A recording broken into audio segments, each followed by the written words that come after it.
Hey, Mama Girl, and welcome to another episode here on Prep and Land's podcast. Today's goal, Mama Girl, is to give you helpful tips and tricks for your travel adventures.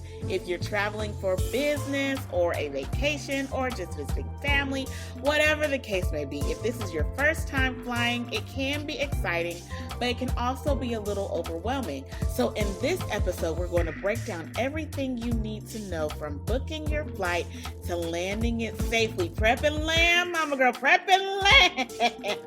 Prep and land, Mama Girl. You with me? Good. So let's dive right in.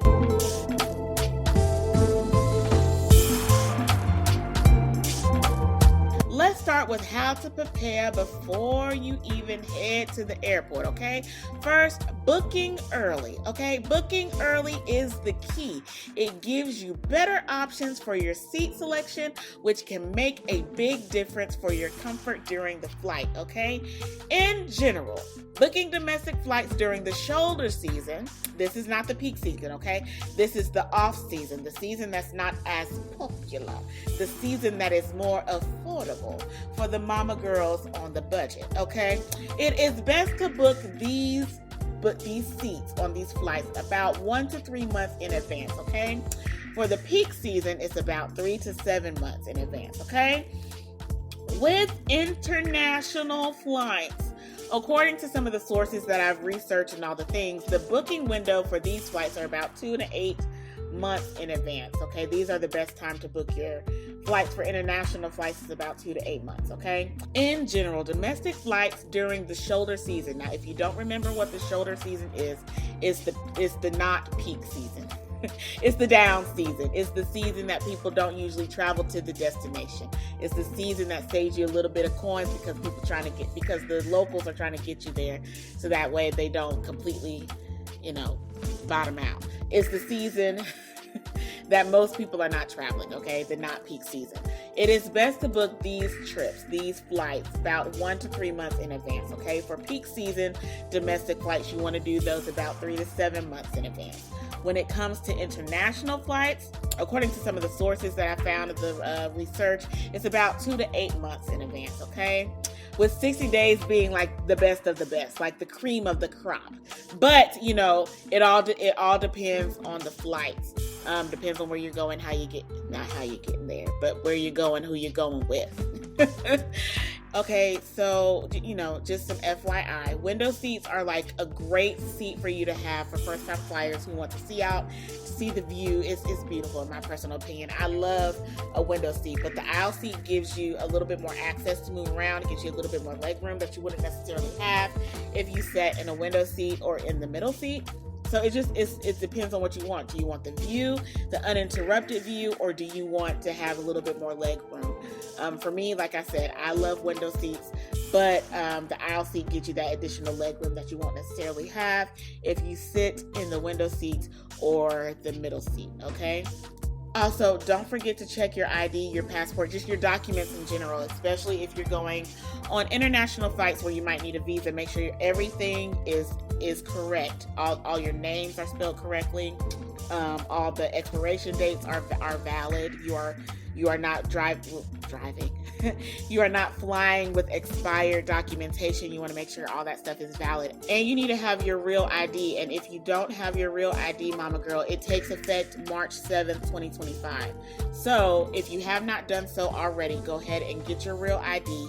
That way you are not stopped from taking your flight, because the airlines will not take your ID if it is not a real ID starting May 7th, 2025. Okay? Okay, just FYI, make sure all your stuff is correct. Make sure everything is current, not expired. That way you have no issues when you get to this airport, okay? And then there are also baggage allowances. Every company, every airline company has different allowances that they allow on their particular airplane. So you need to go ahead and do your research and check to see what the rules are for bringing on, like, onboarding, on what bags you can bring on board, how many, what the weight requirement is, what the weight cap is, and you want to do that for both your checked and your carry-on bags, okay? So once you have everything ready, you have your documents ready, you know the weight requirements of your bags, you know how many bags you can take on the plane, how many bags need to be checked in, what the cost of to check the bag in, all that things. Once you have all that information, go ahead and check in. It is check in with the airline. It's best to do this a day before. Okay, go ahead and do that the day before so you don't have to do it the day of.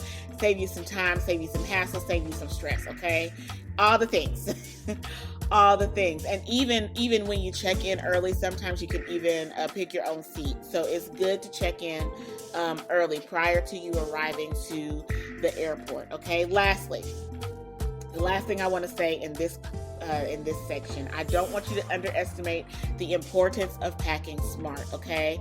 Always pack your essentials in your carry-on, okay? You want your travel documents, you want a lightweight jacket, you want your medicines, you want your phone charger, you want your entertainment in your carry-on with you just in case you need to take your medicine, and so you can have your entertainment, all your travel stuff right there, so it's not getting lost. Trust me, you'll thank yourself during that flight if you do that, okay? So let's make sure you have all your important stuff in your carry-on bag. All right, let's move on. Now let's talk about the airport experience, okay? I recommend arriving early, at least 2 hours before a domestic flight and at least 3 hours before an international one, okay? This will allow you plenty of time to go through the check-in process and security. I'll tell you this experience. Stressing. I just came back. We don't have time to be stressing. Listen. I just came back from New Orleans, and the flight up, it was a morning flight. It was like a 5 a.m. flight, so nobody was in the TSA line. I was the first one. So that experience, it was a boom, boom experience. And I ended up having to get my bag checked because I had some pepper spray on my keychain, and I forgot to take it off. So they ended up having to check my bag, but I wasn't freaking because I was early enough to not have to run to catch my flight. So that was a benefit. But coming back, mama girl, when I tell you the line to TSA was stupid. I don't know what it is. Well, no, I do know what it was because New Orleans was going through, they were getting ready to have that hurricane come through. I can't remember that hurricane's name. Bless it. Helen, was it Helen? I think it was Helen. Either way, the hurricane was coming through, and so people were trying to get out of there, myself included. So the line was stupid. It was stupid long. It was stupid long. They had different lines for different things, and if you weren't careful, like me, I was not careful. I did not read properly, and so I ended up being in the wrong line. So I had to go all the way back to the back of the line. It was a whole deal, but because I got there early, it was not as stressful as it would have been had my flight getting ready to leave. I only had 30 minutes to check in. Do you see? Get there early, okay? At least 2 hours before the domestic flight and at least 3 hours before your international ones, okay? Speaking of security, here is what to expect, okay? You'll need to show your ID and your boarding pass, so make sure you do not have those items in your carry-on bag or your luggage. You want to make sure you have that in hand so that you can give it to the TSA security personnel. And then you're going to go through the screening process. So they're going to make you take off your shoes. So let us make sure we are washing our feet. Let us make sure we are washing our feet and we are having shoes that are easy to get on and off, okay? And then you want to remove all your electronics, like your tablets and your laptops from your bag, and you want to keep your liquids inside of a clear bag. And it's pretty straightforward. You're going to put your stuff in little containers that will slide through I call it an x-ray machine. I don't think it's the proper name for it. It's x-ray machine, but I don't know the proper name for it. But it's going to go through that little machine where it's going to look in the stuff and make sure you're not carrying anything that you're not supposed to be carrying. And then you're going to go through the body scanner. You're going to put your hands in the air. You're going to wave them like you just don't care. You're not going to wave them. You're going to stand still. But it's going to bring you that song. That song's going to come in your head and you can hum it in your head.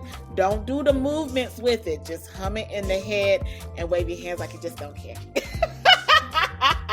You can do that. And then you'll grab all your stuff, put your shoes back on, put your stuff in your bag, and then go to your gate. That's the security process. Pretty straightforward, pretty easy, as long as you're making sure that you plan before, okay? And after security, you just simply go find your gate. You can do that by checking the monitors or following the signs, and then you can relax until you board, and that's it. And that's it. So we talked about what to do before you get to the airport. We talked about the security process, what you're going to be first coming to when you get to the airport. Now let's talk about this plane. Okay, let's talk about this plane. So the main thing you need to do is just listen to what the airport staff are saying, what they're telling you on the announcements. That way you know when your group's turn it is, and then you wait for them to call your group. Plain and simple. And once you're on board, you can store your carry-on either in the overhead compartment that's above your head, or you can store it underneath your seat. Now, I will say, if you have like a little carry-on suitcase, those will need to go overhead.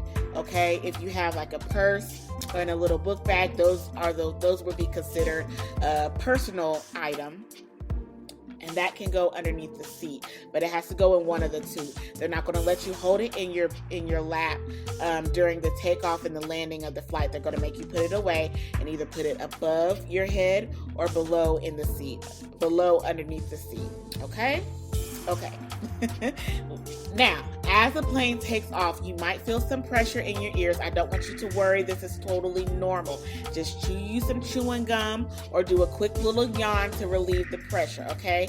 And once you're in the air, things normally stabilize for you and you can enjoy the ride, okay? Now, depending on how long the flight is, you may get a little snack or a little drink service, depending on the flight and depending on what class you're sitting in.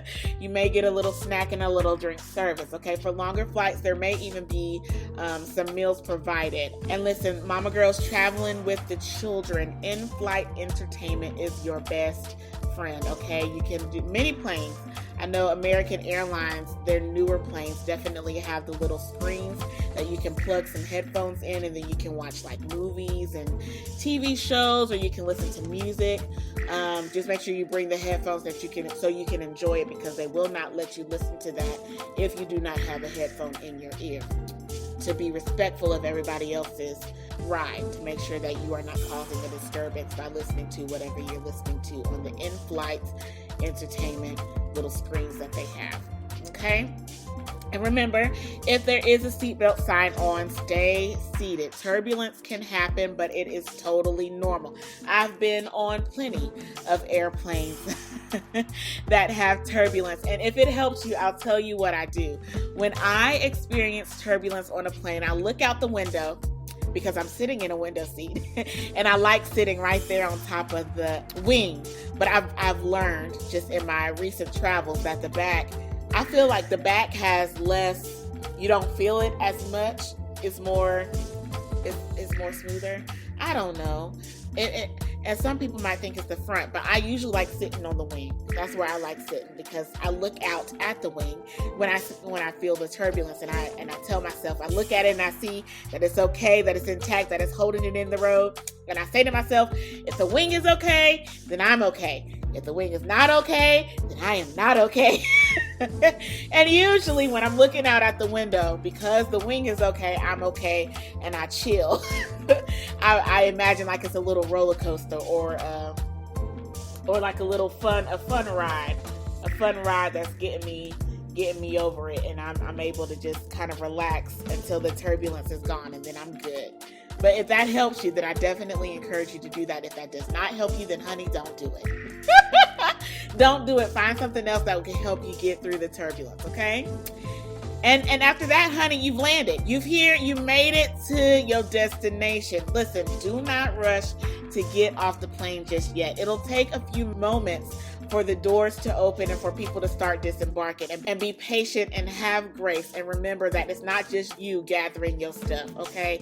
It's other people too. And if you check the bag, you can follow the signs to the baggage claim area and wait for your luggage there. But if you didn't check it back, you don't have to worry about that. If you're connecting flights, you do not go, listen to me, mama girl. If you are connecting flights, if this is the first flight of however many, you do not go to the baggage claim area. You just go to the next flight. It is the airport's responsibility to get your checked bag from flight A to flight B. You're not going to have to do that. You just make sure you get yourself from flight A to flight B. Okay? Okay, but if this is your last flight, that's the only flight you're taking, whatever the situation may be, you're done flying for the day, you follow the signs down to the baggage claim area, and then you read to see which baggage claim area is for your flight, and then you grab your luggage when they start rolling it out. Okay? Okay, and that's it. That's it. And Mama Girl, now that I'm thinking about this, I should have said this in the beginning, but we want to make sure that we're arranging transportation. If you have not planned to get a rental car, you're going to do a taxi or an Uber or a shuttle, whatever, you want to make sure you have that arranged before you take off.